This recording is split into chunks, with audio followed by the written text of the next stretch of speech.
আসসালামু আলাইকুম রাহমাতুল্লাহি ওয়া বারাকাতুহু। প্রিয় ভিউয়ার্স, আপনারা সকলে কেমন আছেন?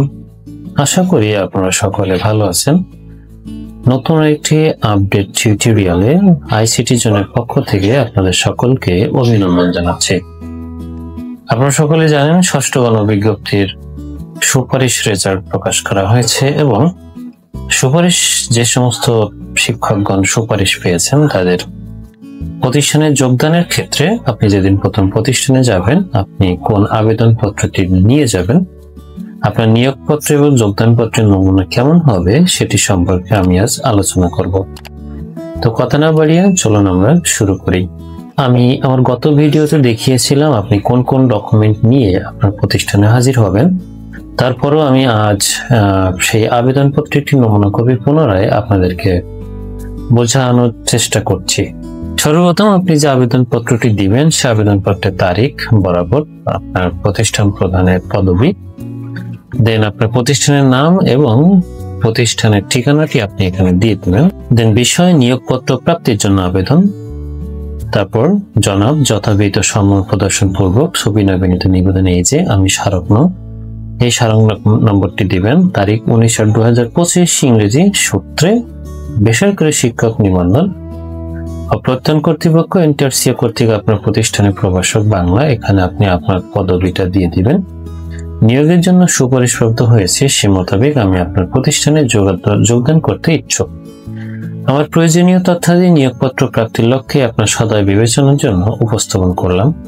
এখানে আপনার নাম, পিতার নাম, মাতার নাম, স্থায়ী ঠিকানা, বর্তমান ঠিকানা, জন্ম তারিখ, জাতীয়তা, বৈবাহিক অবস্থা, ধর্ম এবং মোবাইল নম্বরটি অবশ্যই দিয়ে দিতে হবে। এরপর আপনি আপনার শিক্ষাগত যোগ্যতাটি দিয়ে দিবেন। আপনি কোথা থেকে পাস করেছেন সেটা আপনি দিবেন আপনার রেজাল্ট সহ। 12 নম্বর যে অপশনটি রয়েছে সেখানে শিক্ষক নিবন্ধন বিষয়ক তথ্য রয়েছে। আপনি এখানে আপনার ব্যাচ নম্বর, রোল নম্বর এবং আপনার বিষয়টি উল্লেখ করে দিবেন। অতএব মহোদয় সমীপের আকল আবেদন আমার সকল বিষয়ে সুবিবেচনা করে আমাকে প্রভাষক পদে বা এখানে আপনার পদবি দিবেন। নিয়োগপত্র প্রদানে আপনার একান্ত মর্জি হয় বিনীত নিবেদক, আপনি এখানে নিজ হাতে সিগনেচার করবেন। এরপরে এখানে কিছু সংযুক্তি রয়েছে, সেই সংযুক্তিগুলো আপনি দিয়ে দিবেন, যুক্ত করবেন।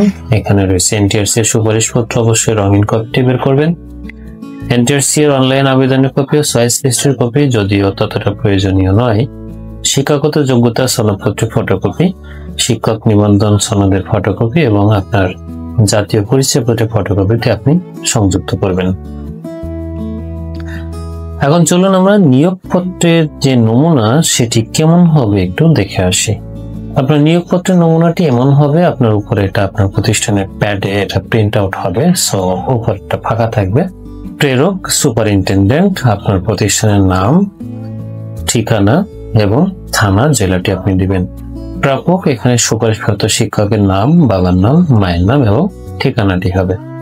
বিষয় সহকারী শিক্ষক অথবা প্রভাষক, আপনি যে পদে সুপারিশপ্রাপ্ত হয়েছেন আপনার পদের নাম, পদে নিয়োগ প্রদান, পত্র প্রদান প্রসঙ্গে এখানে আপনি এনটিআরসি এর সূত্রটি দিয়ে দেবেন এবং তারিখটি দিবেন। জনাব প্রাপককে বিশেষ অবগতির জন্য জানানো যাচ্ছে যে আপনার 19/8/2025 ইংরেজি তারিখে এনটিআরসি এর সুপারিশের প্রেক্ষিতে 25/8/2025 ইংরেজি তারিখে মাদ্রাসা ম্যানেজিং কমিটির সভায় গৃহীত সিদ্ধান্ত মোতাবেক অত্র আহমেদুল্লাহ দাখিল মাদ্রাসা, এখানে আপনার প্রতিষ্ঠানের নাম দিবেন সহকারী শিক্ষক বাংলা, এখানে আপনার পদের নাম, পদে এনটিআরসি কর্তৃক প্রণীত শর্ত সাপেক্ষে 12,500 টাকা স্কেলে আপনাকে অস্থায়ীভাবে নিয়োগ প্রদান করা হইল। আপনি সহকারী শিক্ষক হইলে আপনাকে বিএড ব্যতীত 12,500 টাকা অর্থাৎ 11 কোটি বেতন পাবেন। আপনি যদি বিএড করা হয়ে থাকে সেক্ষেত্রে আপনি 16,000 টাকা অর্থাৎ 10 কোটি বেতন পাবেন। তবে কৃষি শিক্ষা, শারীরিক শিক্ষা অর্থাৎ বিপিএড, লাইব্রেরিয়ান এবং আইসিটি শিক্ষক যারা রয়েছেন তাদের বিএড ছাড়াই 10 কোটি বেতন প্রদান করা হয়। আগামী 7 কর্মদিবসের মধ্যে অত্র প্রতিষ্ঠানে যোগদান করার অনুরোধ রইল। প্রকাশ থাকে যে নিয়োগপত্র জারির 7 কর্মদিবসের মধ্যে অত্র প্রতিষ্ঠানে যোগদান না করিলে উক্ত নিয়োগপত্র বাতিল বলিয়া গণ্য হইবে। সো এখানে আপনার প্রতিষ্ঠান প্রধান এবং এখানে আপনার সভাপতির সিগনেচার থাকবে। অনেক ক্ষেত্রে সভাপতির সিগনেচার থাকে না, তো এটা কোনো সমস্যা না, তবে থাকলে সেটা বেটার হয়। নিয়োগপত্র প্রকাশ করার পরে আপনি যোগদান পত্রটি লিখে প্রতিষ্ঠান প্রধানের নিকট জমা দিবেন এবং সেটা অনুমোদন করিয়ে নেবেন। চলুন যোগদান পত্রের নমুনাটি কেমন হবে আমরা দেখে আসি। তারিখ, আপনি যে তারিখে যোগদান করছেন সেই তারিখটা এখানে দিবেন। বরাবর সুপার, আপনার প্রতিষ্ঠানের নাম, ঠিকানা। বিষয়, সহকারী শিক্ষক বাংলা পদে যোগদানের জন্য আবেদন। এখানে আপনি আপনার পদের নামটি দিয়ে দিবেন। জনাব, যথাবিহিত সম্মান প্রদর্শন পূর্বক সবিনয় বিনীত নিবেদন এই যে আমি নিম্ন স্বাক্ষরকারী গত 19/7/2025 তারিখে আপনার প্রতিষ্ঠানের সহকারী শিক্ষক বাংলা পদে এনটিআরসি কর্তৃক স্মারক নম্বরটি আপনি দিবেন। মোতাবেক নিয়োগের জন্য চূড়ান্ত সুপারিশ পেয়ে বিগত 25/7/2025 ইংরেজি তারিখে আপনার প্রদত্ত নিয়োগপত্রের মর্মে অধ্যায় 1/9/2025 ইংরেজি তারিখে অফিস চলাকালীন সময়ে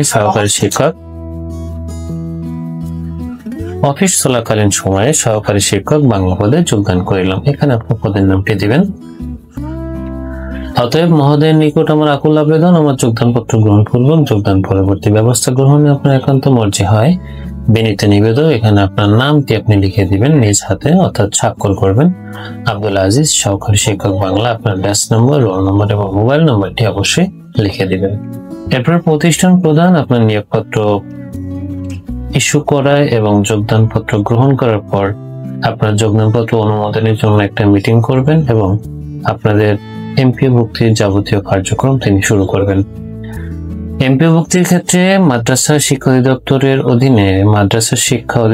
অধীনে যে সমস্ত শিক্ষকগণ সুপারিশ পেয়েছেন তাদের প্রতি মাসে আপনারা আবেদন করতে পারবেন, কিন্তু স্কুল কলেজের ক্ষেত্রে শুধুমাত্র বিজোড় মাসগুলোতে আবেদন করা যায়। এই ব্যাপারে আমি একটি ডেডিকেটেড ভিডিও আপনাদেরকে দিব। আশা করি আপনারা আজকের ভিডিওটি উপভোগ করেছেন। ভিডিওটি ভালো লাগলে লাইক করবেন, কমেন্ট করবেন এবং শেয়ার করে অন্যকে জানার সুযোগ করে দিবেন। আপনাদের কোনো প্রশ্ন থাকলে আমাকে প্রশ্ন করতে পারেন, কমেন্ট বক্স আপনাদের জন্য খোলা রইল। সকলে ভালো থাকবেন, সুস্থ থাকবেন। আল্লাহ।